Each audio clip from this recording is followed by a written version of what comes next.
18 বলে 20টা রান আমরা নিতে পারি নাই। মানে এই ম্যাচটা পর্যন্ত আমাদেরকে হারতে হয়েছে। আমাদের টপ অর্ডার, আমাদের মিডল অর্ডার, প্রত্যেকটা ব্যাটসম্যান, মানে এরা দিন শেষে এদের ভিতর ন্যূনতম কোনো দায়িত্ববোধ নাই, এদের ভিতরে কোনো সেন্স নাই, এদের কোনো ক্রিকেটীয় সেন্স নাই। এরা ম্যাচের মোমেন্ট বোঝে না যে কোন মোমেন্টে তারা কোন স্টাইলে ব্যাটিং করতে হবে। সাকিব আল হাসান দীর্ঘদিন আপনি টিমরে সার্ভিস দিয়ে গেছেন, দেশের সার্ভিস দিয়ে গেছেন, কিন্তু এই টাইমে আইসা লাস্ট শ্রীলঙ্কার সাথে এবং সাউথ আফ্রিকার সাথে যে ম্যাচটা আপনি খেলছেন, মানে আপনার কি উচিত ছিল? আপনার কি আরেকটু দায়িত্ব নিয়ে খেলা উচিত ছিল না আপনার? লাস্ট 2টা বল ছিল 6 মারার মতো, লাস্ট 2টা বল। তাদেরকে আর দোষ দিয়ে লাভ কি? এক মাহমুদুল্লাহ রিয়াদ আর তাহিদ হৃদয় মিলে পুরো ম্যাচটারে টাইনে নিয়ে আসছে আপনাদের ইজ্জতটা বাঁচানোর জন্য, কিন্তু তাদের তো আপনার ইজ্জত বাঁচানোর জন্য প্রত্যেকবার তাদের দায় না।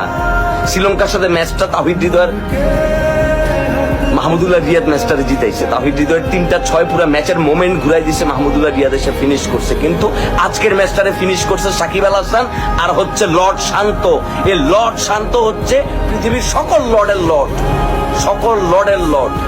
ঠিক আছে, আপনাদের জন্য রাত জায়গায় কোনো লাভ নাই।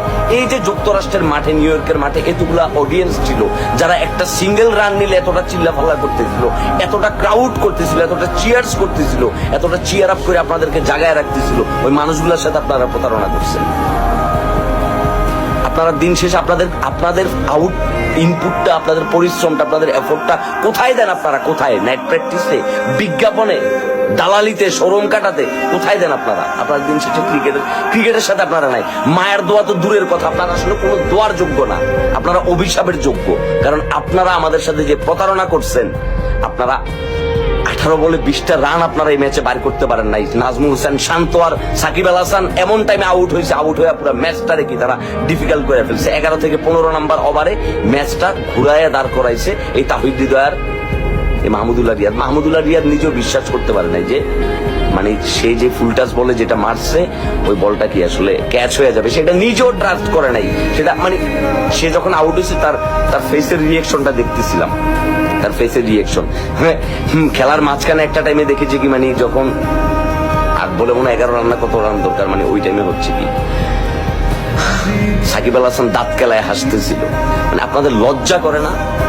একটা সহজ ম্যাচে তো কঠিন আপনারা করছেনই, কঠিন করেও ম্যাচটারে আপনারা জিততে পারেন নাই। দিন শেষে কি লাভ হইলো? জাকির আলী অনেক রিপ্লেসমেন্টে আনলো, কি লাভ হইলো? হ্যাঁ, সৌম্য সরকারের বসায় তো কোনো লাভ হইলো না। হ্যাঁ, আর তার উপরে মানে আম্পায়ারের বেশ কিছু ডিসিশন, হোয়াইট